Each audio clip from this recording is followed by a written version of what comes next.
Hello and welcome. Today we're diving into the incredible world of Indian philosophy. But listen, this isn't your typical abstract philosophy class. At its very heart, this is a practical quest with one single, incredibly powerful goal: to understand the nature of reality so deeply that we can actually end human suffering for good. So let's unpack that a little. While a lot of Western philosophy can be about winning an argument or building the perfect logical system, Indian philosophy demands something more. It's all about the realization of truth. As this quote gets at, the goal isn't just to think about the self, it's to actually see it, to have a direct, personal, intuitive vision of what reality truly is. And this idea is so important, it's literally baked right into the language. The Sanskrit word for philosophy is Darshana. And what's so fascinating is that Darshana means both the vision of reality and the instrument you use to see it. So the philosophy isn't just the destination, it's the actual map, the path you follow to get there. And the ultimate aim? To get beyond all suffering and realize a state of supreme, unshakable happiness.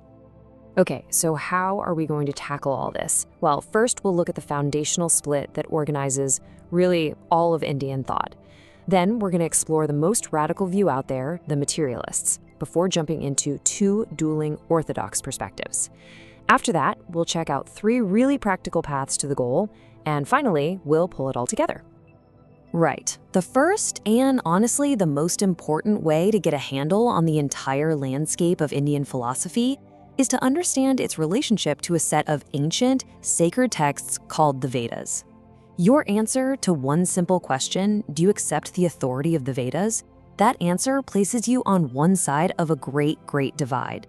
So on one side, you have the Astika, or the Orthodox schools. They're the ones who say, yes, the Vedas are a valid source of knowledge. This group includes schools like Sankhya and Vedanta, which we'll get to in a minute. And then on the other side, you've got the Nastika, or heterodox schools. They totally reject the authority of the Vedas. This camp includes the materialists, the Buddhists, and the Jains. We're going to start with the school that didn't just reject the Vedas, they rejected the very idea of a reality beyond what we can see and touch. Meet the Śravaṇa school, also known as the materialists. They represent maybe the most radical rejection of religious and metaphysical authority in all of ancient India. I mean, these guys weren't just skeptical, they flat out denied the existence of anything beyond the material world. You see, the core of their worldview is super straightforward. If you can't perceive it directly with your senses, it isn't real, period. They dismissed everything else, like trying to infer something or taking someone's word for it, as just unreliable. And this radical skepticism means, well, there's no soul, no God, no karma, no afterlife, nothing. The world is just a combination of four elements, and the only liberation you're ever gonna get is death itself. And this quote just illustrates their philosophy perfectly.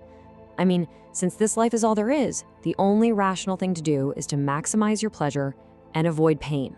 Enjoyment is the whole point. This quote just captures that vibe so well. Why on earth would you worry about the next life when the body, once it turns to ash, can never, ever come back? Okay, now let's cross that great divide over to the Astika schools. Now, while all of them accepted the authority of the Vedas, that's pretty much where the agreement ended. In fact, they had these profound, totally dueling perspectives on the very nature of reality itself. First up is the Sankhya school, which argues for a radical kind of dualism. Their big idea? The universe isn't made of infinite things, and it's not just one big thing either. Instead, there are exactly two ultimate realities. On one side, you have Purusha. That's pure passive consciousness. You can think of it as the silent, unmoving observer.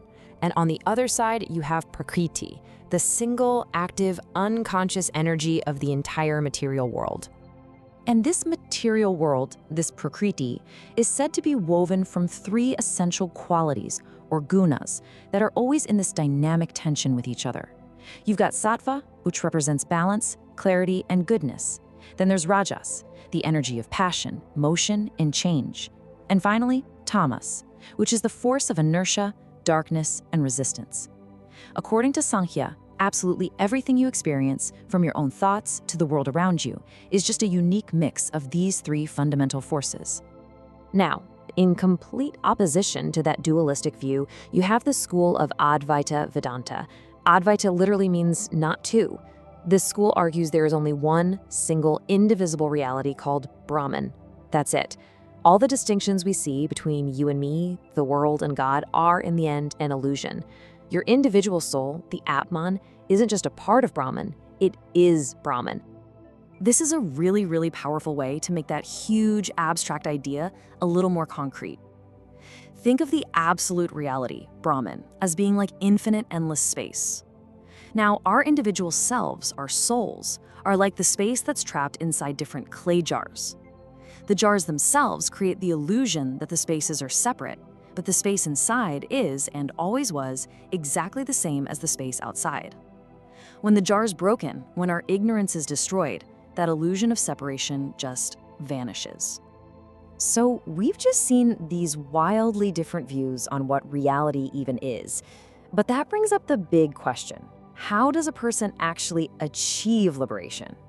Well, the famous text, the Bhagavad Gita, outlines 3 primary paths, or yogas, that are suited to different kinds of people.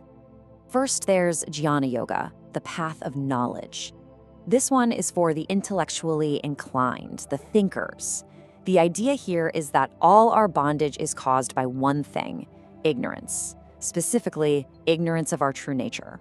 So the only way out is through knowledge. It's a path of study, of deep analysis, and of finally gaining the conviction to see reality exactly as it is. Next up is Karma Yoga, the path of action. This path is really for those of us who are active out in the world. And the crucial point here is that you don't have to renounce action itself, but you do have to renounce your attachment to the results of your actions. You do your duty, you act selflessly for the good of the world, and you let go of worrying about any personal gain or loss. And this is just such a beautiful image for understanding that idea of detached action. The ideal karma yogi lives and acts in the world, which, let's be honest, can be messy and complicated, but they remain completely untouched by it. Just like the lotus leaf sits on the water but is never, ever made wet by it, the yogi acts in the world without being stained by the consequences. And finally, for the more heart-centered person, there is Bhakti Yoga, the path of devotion. This approach channels all that powerful energy of human love toward a higher power. Through prayer, through service, and through a complete and total surrender, the devotee lets go of their own ego and places all their trust in divine grace to carry them home to liberation. So, wow, we've journeyed from this radical materialism all the way to absolute non-dualism. From a path of pure intellect to a path of pure devotion. It's really a dizzying array of ideas that seem to completely contradict each other at every single turn. But let's bring it all back to that central theme we started with. You see, despite all the fierce debates and the wildly different maps of reality they drew, almost every single school we've looked at is engaged in the exact same fundamental quest. They are all, in their own unique way, trying to diagnose the root cause of human suffering and then prescribe a cure. Each one offers a different instrument of vision, but the destination, a state beyond pain, remains remarkably consistent. This ancient quest to see the self is far from over. It's a living question for every single one of us. So as you navigate your own life and all its challenges, it's worth asking yourself, which instrument of vision, which darshana resonates most with you?